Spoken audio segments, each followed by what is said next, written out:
The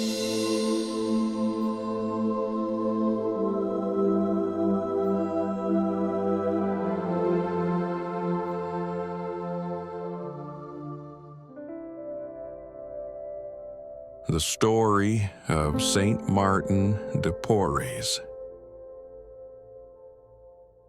Subscribe to our channel to receive more content like this.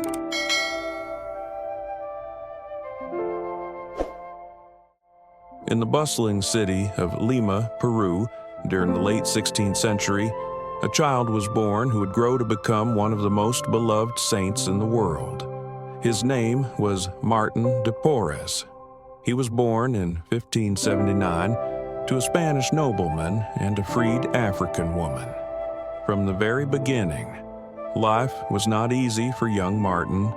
Because of the color of his skin and his mixed heritage, society treated him as inferior. Even his father, ashamed of Martin's birth, abandoned the family for many years, leaving Martin and his mother in deep poverty.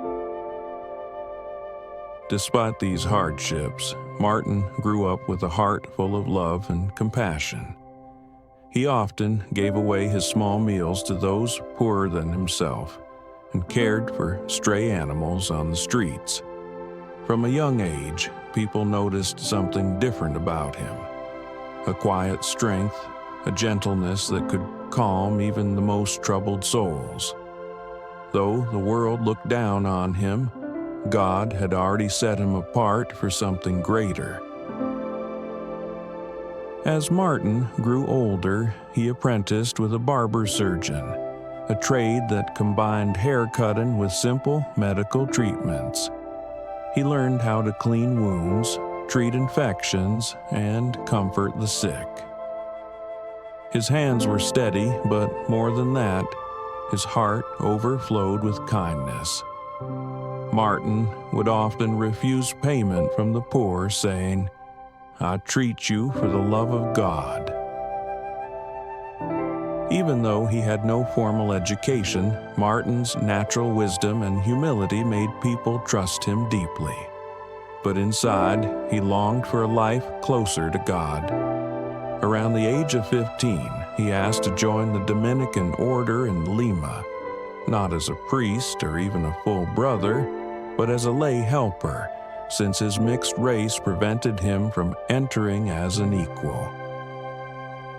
The Dominicans accepted him as a servant, and Martin gladly took on the most humble tasks, sweeping floors, cooking meals, and tending the garden. He never complained. For Martin, every chore was an act of love offered to God. His humility shone so brightly that even the priests began to take notice. They saw how he worked tirelessly, caring for everyone who came to the monastery, rich or poor, sick or healthy. He often stayed up late into the night, nursing the ill or praying quietly before the Blessed Sacrament.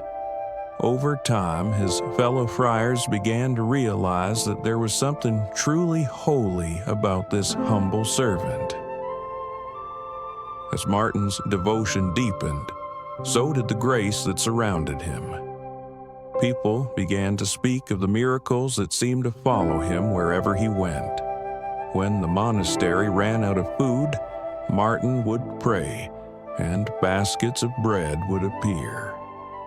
When the sick had no medicine, he would make simple remedies that worked in ways no one could explain. He opened a small infirmary in the monastery and soon became known across Lima as a healer, not only of bodies but of hearts. He cared for the sick with such tenderness that many were moved to tears. Even when contagious diseases spread through the city, Martin did not hesitate to help, tending to lepers and plague victims with his bare hands. When his superiors scolded him for putting himself at risk, he humbly replied, "I am a poor creature myself, serving the poor." One of the most astonishing stories tells of how Martin could appear in two places at once. Witnesses claim they saw him caring for the sick in Lima and at the same time helping friars in another city miles away. Others said he could pass through locked doors to bring food or medicine to those in need.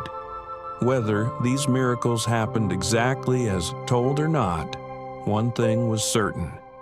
His love for others had no limits, and God's power worked through him in extraordinary ways.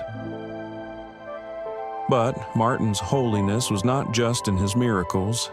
It was in his deep belief that all people, regardless of race or status, were children of God. At a time when society was sharply divided, Martin welcomed everyone with the same kindness. He built a small shelter for stray cats and dogs, fed hungry beggars, and even cared for slaves who had been beaten or abandoned. Inside the monastery, some friars looked down on him because of his background. But Martin never answered insult with anger. Instead, he treated his critics with even greater kindness. His gentle patience eventually softened their hearts, and many came to admire him as an example of true Christian love. He once said, "Compassion, my brothers, is preferable to cleanliness." Reflect that with a little soap I can clean my hands, but even if I gave my whole life, I could not cleanse my heart of the stain of indifference. These words captured the spirit of his mission: to love without measure, to serve without pride, and to see Christ in everyone he met. As years passed, St. Martin grew frail, worn down by years of service and fasting. Yet his joy never faded. He spent his final days surrounded by those he had helped, the poor, the sick, the forgotten, who came to thank him for his kindness. When he died on November 3rd, 1639, the entire city of Lima mourned. Nobles and peasants alike came to honor the humble friar who had become their friend and protector. Soon, stories of his miracles spread far beyond Peru.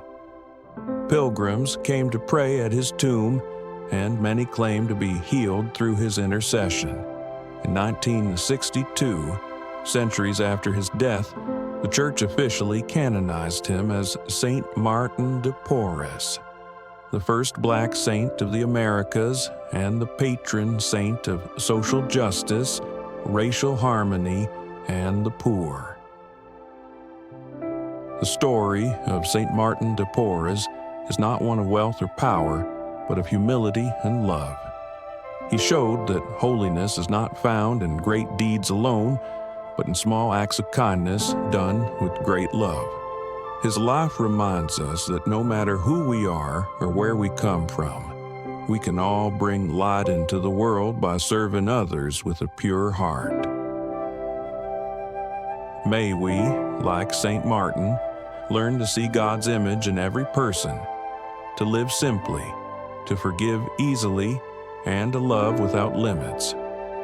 For in the end, it is not what we have, but how much we love that makes us truly rich.